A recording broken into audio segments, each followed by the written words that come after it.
Bismillahirrahmanirrahim.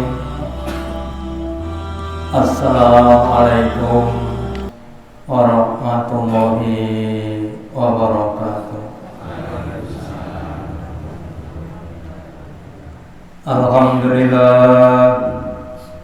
Alhamdulillahilladzi at'amana bi nikmatil iman wal islam. Asyhadu an la ilaha illallah wahdahu la syarikalah wa asyhadu anna Muhammadan abduhu wa rasuluhu la nabiyya wa la rasula ba'da. Allahumma sholli ala Muhammad wa ala ali Muhammad kama sholaita ala ali Ibrahim innaka Hamidum Majid wa barik ala Muhammad wa ala ali Muhammad kama barakta ala ali Ibrahim innaka Hamidum Majid. Qala Allahu ta'ala fi kitabihil karim, a'udzu billahi minasy syaithanir rajim. Ya ayyuhalladzina amanu ittaqullaha haqqa tuqatih wa la tamutunna illa wa antum muslimun. Bapak Ibu hadirin yang dirahmati Allah Ta'ala, yang pertama dan utama, marilah kita selalu meningkatkan, menambahi kesyukuran kita, keimanan dan ketakwaan kita kepada Allah Ta'ala dengan menjalankan perintah-perintahnya dan menjauhi larangan-larangannya. Sebagian dari perintah Allah adalah aqimus sholat wa atuz zakat. Tegakkanlah sholat, dirikanlah sholat, kerjakanlah sholat, dan bayarlah zakat. Sholat sebagai perintah jasadiyah, perintah yang harus kita tunaikan, kita dengan menggunakan jasad kita, badan kita, jasmani kita. Wa atuz zakat, dan bayarlah zakat. Zakat adalah perintah maliyah, perintah yang harus kita tunaikan dengan mal, dengan harta, dengan uang. Nah, kadang-kadang banyak orang yang sudah sholat dengan baik tapi zakatnya belum baik. Ada juga yang zakatnya baik tapi sholatnya belum baik. Ada juga yang zakatnya tidak baik, sholatnya juga tidak baik. Nah, yang paling baik adalah yang sholatnya baik, zakatnya juga baik. Orang baiknya zakat, infak, sedekah ada banyak sebab, ada banyak faktor. Yang pertama karena bakhil, medit, pelit. Yang kedua karena belum tahu.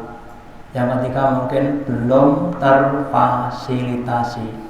Maka salah satu upaya yang perlu kita lakukan adalah sosialisasi atau pemberian ceramah-ceramah, penjelasan-penjelasan yang berhubungan dengan zakat, infak, dan sedekah. Kadang ada orang yang tidak bisa membedakan antara zakat, infak, dan sedekah. Yang penting berderma, yang penting mengeluarkan harta. Maka pada kesempatan pagi hari ini saya akan sedikit menjelaskan tentang zakat, infak, sedekah dengan harapan minimal kita paham perbedaannya. Yang kedua, kemudian tumbuh semangat atau niatan-niatan untuk berinfak, sedekah, dan berzakat, bahkan berpakoh, yang itu semua akan mendatangkan kebaikan bagi kita semuanya. Yang pertama, pengertian zakat, infak, dan sedekah. Di dalam suatu hadis Nabi bersabda, man atauhu malak Barang siapa yang diberikan Allah harta benda, walau yu'addi zakatahu, dan mereka tidak mau menunaikan membayar zakatnya, mufiralahu, dimisalkan diubah besok di akhirat, malahu, hartanya yaumal qiyamah sujaan, hartanya yang besar, hartanya yang banyak itu besok akan diubah menjadi naga. Naga itu apa? Naga itu ular yang besar. Kemudian ular itu mempunyai taring, mempunyai bisa yang sangat kuat. Kemudian mereka akan membelit atau akan melilit. Mereka mengejar mempunyai orang tadi, dan yang punya bertanya, "Loh, wahai naga, kamu tuh siapa? Man anta, kok saya ke utara, kamu ke utara, saya ke kamu selatan, kamu tuh siapa?" Maka naga menjawab, "Ana kang juga, aku adalah simpananmu, aku adalah harta kamu yang dulu ketika di dunia kamu tidak mau menginfakannya." Maka salah satu ancaman bagi orang yang kaya tapi tidak menunaikan zakat, maka besok hartanya akan diubah menjadi naga yang kemudian akan membelit dan mematuknya. Di ayat lain nanti dijelaskan pula bahwa harta yang tidak dikeluarkan zakatnya akan diubah menjadi setrika yang digunakan untuk menyetrika pada orang yang mempunyai. Terus kemudian secara bahasa, zakat berarti tumbuh, berkembang, subur dan bertambah. Artinya kalau orang itu mau berzakat, menzakati sebagian hartanya, insya Allah hartanya justru akan barokah, justru akan tumbuh, justru akan berkembang. Tidak ada orang yang zakat kok jadi miskin, tidak ada, justru akan bertambah, bertambah dan bertambah. Zakat adalah pengambilan atau pembayaran tertentu dari harta yang tertentu. Contohnya kalau kita punya sawah, maka zakatnya zakat sawah. Kalau ibu punya emas, emasnya sudah 3 kilo, itu berarti nanti juga kena zakat. Kalau baru 3 gram nggak kena zakat. Menurut sifat-sifat tertentu, ada yang berdasarkan musiman, ada yang berdasarkan tahunan, dan untuk diberikan pada golongan tertentu adalah zakat yang paling kecil. Terus kemudian di dalam surat Ali Imran ayat yang ke-134, selain zakat ada namanya infak. Lah apa bedanya infak dengan zakat? Kalau zakat tadi adalah tertentu, sudah memenuhi nisabnya baru dikeluarkan. Kalau infak tidak perlu nisab, tidak perlu banyak, boleh banyak, boleh sedikit, boleh dalam keadaan longgar atau sempit. Maka di surat Al-Imran dijelaskan bahwa orang-orang yang beriman adalah alladzina yunfiquna fis-sarra'i wadh-dharra, orang yang dia mau menginfakkan, mau membelanjakan, mau menggunakan hartanya untuk orang lain, fis-sarra', baik dalam keadaan lapang, pas panen, pas gajian, pas labanya banyak, wadh-dharra, dan mau menginfakkan ketika dalam keadaan sempit, pas tidak panen, pas tanggal tua, pas tidak bagi banyak, tetap menginfakkan. Itu adalah untuk yang infak. Maka dari ayat itu disimpulkan infak berarti mengeluarkan sebagian untuk kepentingan yang diperintahkan ajaran Islam. Jika zakat ada nisab, kalau nisab itu batas minimal, infak tidak mengenal nisab, entah banyak entah dikit tetap dikeluarkan. Infak dikeluarkan untuk setiap orang yang beriman, baik dalam keadaan lapang atau dalam keadaan sempit. Itu untuk bab masalah infak. Jadi setiap orang bisa berinfak, ya. 1.000 rupiah ya infak, 10.000 ya infak, 100.000 ya infak. Tapi kalau zakat tadi hanya pada barang dan harta tertentu dengan syarat yang sudah dijelaskan. Kemudian tentang sedekah, ya sedekah berdasarkan sabda Nabi bersabda, tabasmuka fi wajhi akhika laka sedekatun. Ketika ada orang yang bertanya tentang sedekah, Nabi menjelaskan dengan contoh-contohnya. Oh, kamu tersenyum dengan saudara termasuk sedekah. Kamu amar ma'ruf nahi munkar itu juga sedekah. Kamu menunjukkan atau membantu itu namanya juga sedekah. Jadi terus sedekah lebih luas lagi, tidak cuma harta benda, tapi juga bisa tenaga, bisa petunjuk, bisa ilmu, bahkan bisa doa. Sehingga sedekah dengan dari termin syariat adalah sama dengan cuma barang yang digunakan lebih luas, tidak hanya harta benda tapi juga bisa tenaga. Itu adalah sedekah. Jadi dari 3 tadi, zakat, infak, sedekah. Kalau zakat itu sudah ditentukan besarannya, infak tidak tetapi tetap harta benda. Kalau sedekah lebih luas, yaitu baik yang harta benda atau tidak harta benda. Kemudian sebetulnya ada satu lagi namanya wakaf. Wakaf apa? Wakaf itu barang tetap, ya. Barang tetap itu maksudnya tidak bergerak. Contohnya tanah, gedung, ya, atau mungkin yang lainnya yang diserahkan untuk kepentingan umat. Ada orang punya sawah 1 hektar terus diwakafkan untuk kepentingan umat, namanya wakaf.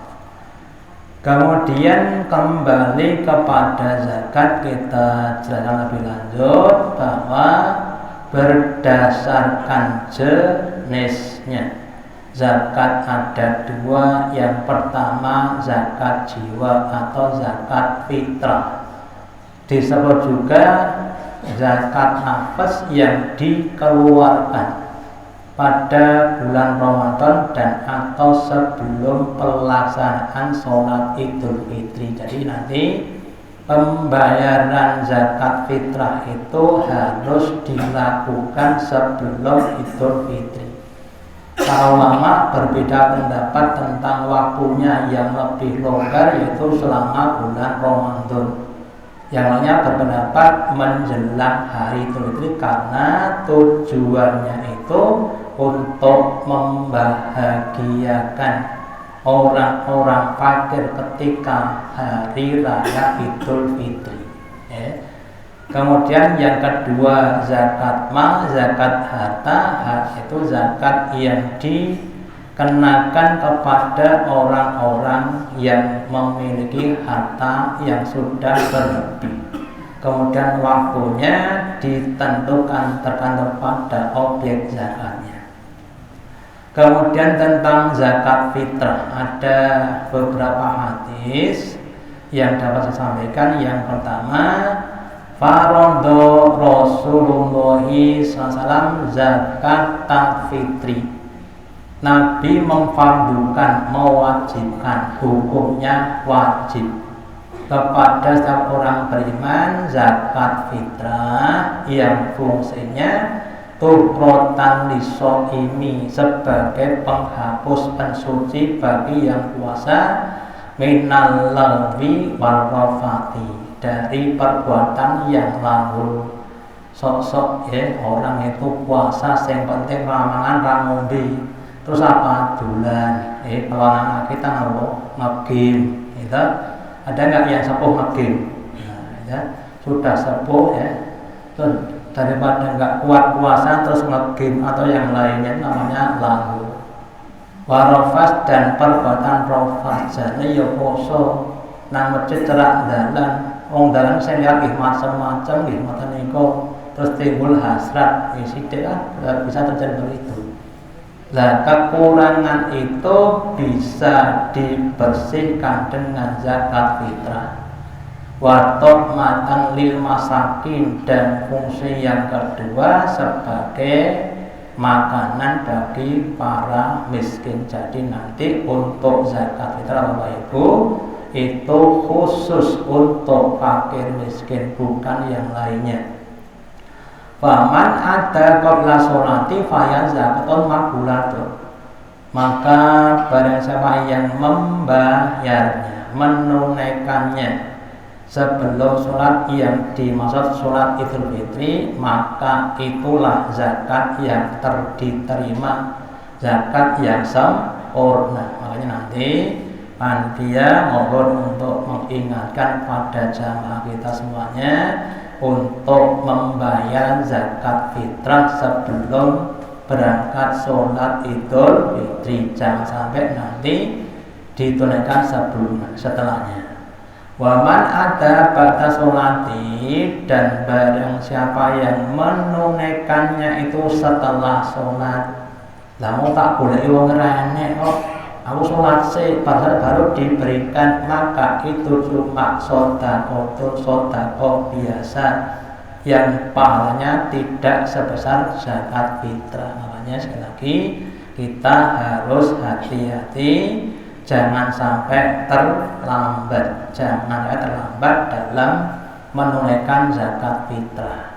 Kalau zakat fitrah itu sebelum sholat, nanti kalau pas Idul Adha nyembelih korban itu setelah sholat. Kalau sebelum sholat bagaimana nyembelihnya? Itu seperti sembelihan biasa, jadi harus diperhatikan.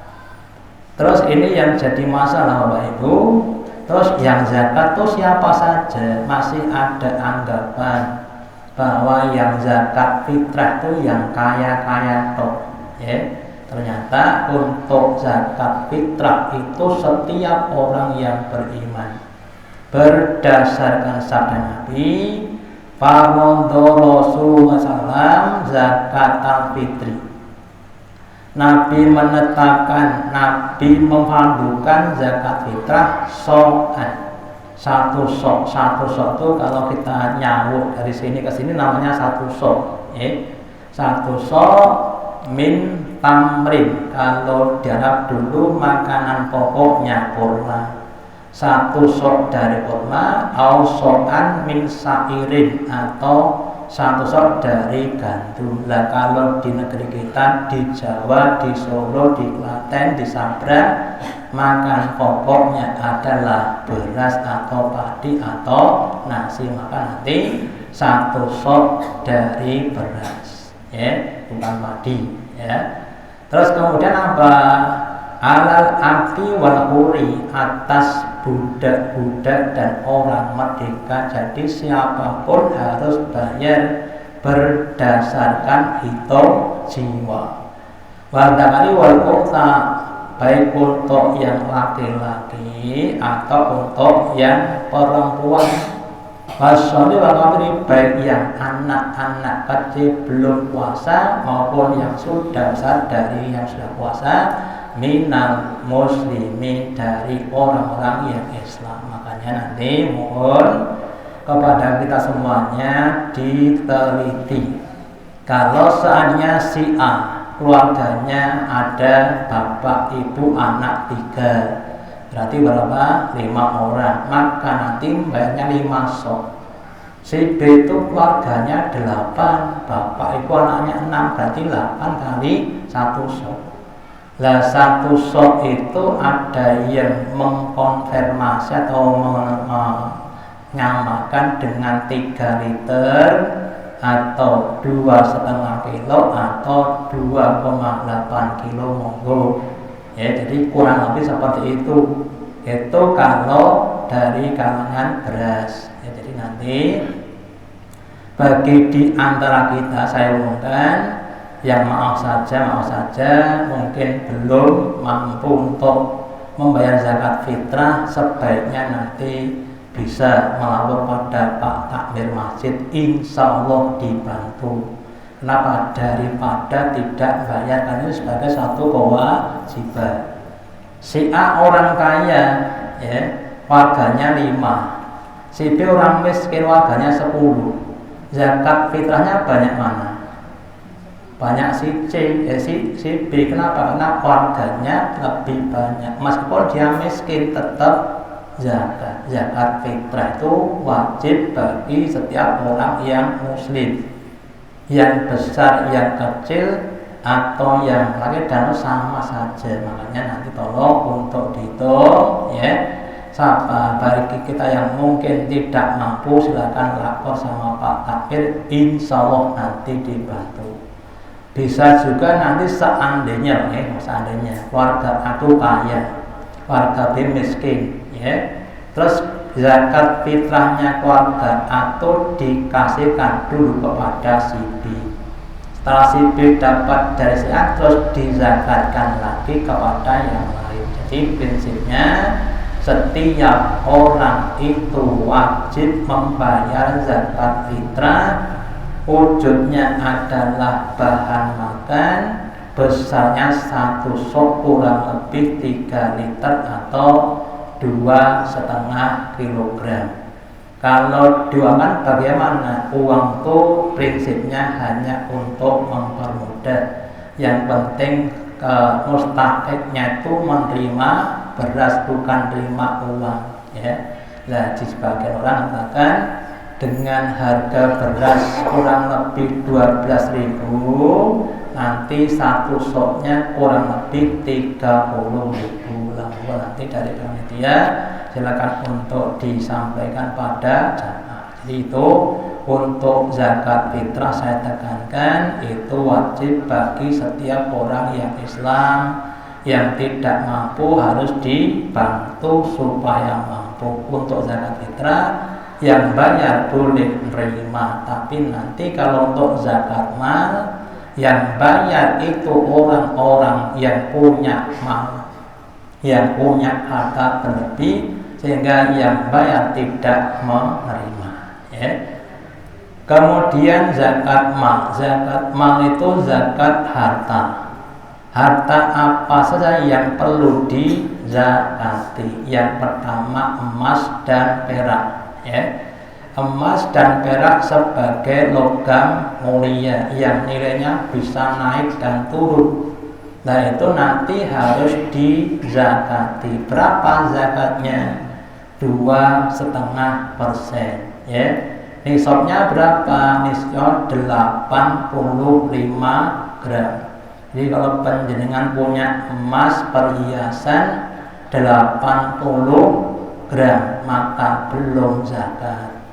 Kalau 1 on berarti sudah zakat. 10 kilo wajib zakat, ya. Zakatnya 2,5% dari yang dimiliki, ya. Kemudian binatang ternak tidak semuanya kena, ya. Yang secara hadis cuma unta, sapi, kerbau, dan juga domba itu adalah untuk yang kena, ya. Kemudian nanti untuk hasil pertanian, utamanya hasil pertanian dari barang-barang pangan, itu yang kena zakat pertanian. Meskipun nanti yang non pangan itu ada juga beda pendapat. Kalau orang Sumatera kebanyakan punya kebun kebun karet, kebun sawit, ya. Atau yang itu ada yang berpendapat kena zakat, ada yang tidak, ya. Terus kemudian harta perniagaan, yang jualan, yang punya toko, yang punya usaha, punya PT, punya CV, punya koperasi dan lainnya, itu nanti juga kena zakat, ya. Terus kemudian ma'adin apa? Barang temuan. Panjenengan di sungai mandi poso-poso adus nang kali terus mendapatkan bokor emas beratnya 3 kilogram. Alhamdulillah, entuk bokor emas 3 kilo emas kabeh, alhamdulillah. Nanti zakatnya 20% atau 1/5. Ya, itu untuk ma'adin. Nah, kemudian dikas barang temuan juga begitu, sama saja dengan ma'adin tadi. Terus sekarang lebih detailnya syarat zakat mal. Yang pertama, syaratnya barang miliknya sendiri, al-milku tam, semua dimiliki sendiri. Kalau contohnya ada orang yang berkongsi, yang bekerja sama, maka itu belum termasuk miliknya sendiri. Jadi barang yang kena zakat itu memang barang-barang milik sendiri. Oh, si A itu mobilnya 50 tapi utangan kabeh, ya tidak zakat. Si B itu rumahnya baru kreditan tapi belum selesai, ya enggak kena zakat. Yang sudah selesai yang baru kena zakat. Kemudian ada unsur rubah. Rubah itu bertambah atau berkembang. Contohnya kalau kita punya tanahnya mungkin nggak berkembang, tapi yang berkembang adalah harganya. Emas juga begitu, ternak juga begitu, itu yang berkembang. Jadi kalau nggak ada yang berkembangan tidak kena zakat. Kemudian yang ketiga, cukup nisab, ada di atas batas apa tadi, nisab tadi. Kalau emas ya 85 kilo, kalau kambing 40 ekor. Kalau panjenengan punya kambing 38 ekor tidak kena zakat. Kalau 100 kambing kena zakat 1. Itu untuk nisab. Kemudian yang terakhir adalah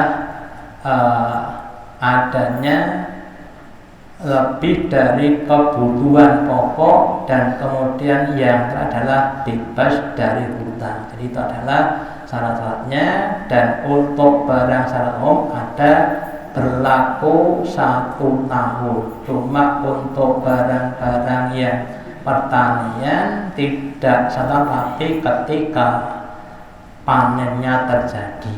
Jadi untuk pertanian seperti beras atau seperti padi itu panennya zakatnya ketika panen. Kalau setahun 3 kali ya setahun 3 kali. Nah, untuk barang perniagaan, perhiasan semuanya dihitung 1 tahun. Kemudian sedikit lagi tentang besarannya dan juga masalah tarifnya untuk unta. Saya percaya di sini nggak ada yang punya unta, sehingga nggak perlu didetailkan. Kalau orang punya 5-9 unta, maka nanti zakatnya pakai kambing 1 ekor kambing. Untanya cuma 4, nggak kena zakat. Untanya 20-24, zakatnya 4 ekor kambing. Jadi nanti singkat saja, kalau penjenengan sudah mendirikan perusahaan peternakan unta, mau zakat bingung, nanti tanya saya. Kalau belum punya unta jangan tanya nggak kepakai. Kemudian yang kedua adalah sapi. Untuk sapi juga begitu, nisabnya 29 atau 30. Kalau sudah punya sapi 30, maka zakatnya nanti 1 sapi yang umurnya baru 1 tahun. Kalau punya 3 ekor nggak usah zakat. Sapinya 60, nanti zakatnya 2 anak sapi atau pedet yang umurnya 1 tahun dan sebagainya. Itu untuk yang sapi. Terus saya singkat saja, untuk yang kambing atau domba atau wedhus maka nisabnya 40. Kalau baru 39 tidak kena zakat. Mau setahun kemudian dijual sih, ben orang kena zakat, Allah lebih tahu. Tidak zakat tapi terus dikenakan penyakit, malah yang mati 5, malah rugi. Ini untuk kambing. Kemudian Siapa yang menerima zakat, ada 8 golongan yang kita kenal dengan 8 asnaf. Jadi ini lebih luas untuk fakir, miskin, amil, ya, dan lain sebagainya. Ada sekitar 8 asnaf, 8 golongan. Kemudian yang jadi masalah ini adalah zakat profesi, ya. Orang yang berprofesi jadi dokter, jadi guru, jadi pengacara, yang kadang-kadang dia mendapatkan gaji lebih banyak dibanding petani. Ada yang gajinya 10 juta, 20 juta, dan sebagainya. Lah ini ada yang berpendapat dikenakan zakat besarannya 2,5% seperti zakat emas atau zakat kekayaan yang lainnya. Nisabnya 85 gram. Contohnya, ya, seandainya ada orang yang gajinya sebulan itu 110 juta, terus setahunnya berapa? Setahunnya 120 juta. Terus seandainya 1 gram emas itu harganya 800.000, nisabnya 85, kalau dihitung kurang lebih yaitu 68 juta. Itu nisabnya. Gajinya 120 juta, maka kena zakat 2,5%, kali per bulan 10 juta, maka setiap bulan dia bayarnya zakatnya 250.000. Kalau gajinya 1 juta tidak kena zakat karena di bawah nisab. Nah, semoga dengan ini kita semuanya kemudian timbul niatan-niatan sekali lagi bahwa yang kita keluarkan untuk zakat itu tidak hilang, justru disimpan, yang besok akan sangat bermanfaat di akhirat. Makanya semoga kita juga dijaga Allah dari kekikiran hati kita. Demikian yang dapat saya sampaikan, semoga ada manfaatnya. Allahumma taqabbal minna innaka antas sami'ul wa tub alaina innaka antat tawwabur rahim. Kita akhiri dengan doa majelis. Subhanakallahumma wa bihamdika asyhadu an la ilaha illa anta astaghfiruka wa atubu ilaik. Wassalamualaikum warahmatullahi wabarakatuh.